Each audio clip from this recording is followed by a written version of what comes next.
Hello, hello mga tipid momshi! Gawa naman po tayo ng homemade pudding na galing sa ating mga lumang tinapay para hindi naman masayang. So, ito na yung nagawa natin. So, ito yung lumang tinapay na sinasabi ko. 8 pieces lamang po ang ginamit ko dyan at saka cream densada, isang lata at 2 itlog. At syempre, gagamit din tayo ng sugar. Any sugar po pwede, kakaramelize po natin. So, ito yung paglalagyan ko, aluminum foil, nilagyan ko na siya ng parchment.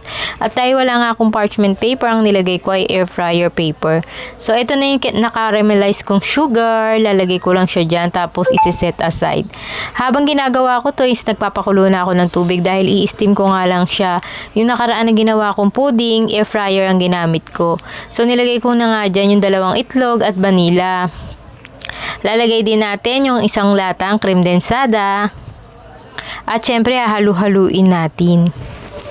Napakadali lang po nitong gawin mga tipid momshi at nakapakamura lang po. Meron na kayong masarap na merienda na pwede nyo isabay sa inyong kape. So pag naghalo nyo na ay isasalin nyo po dun sa sinet aside yung sugar.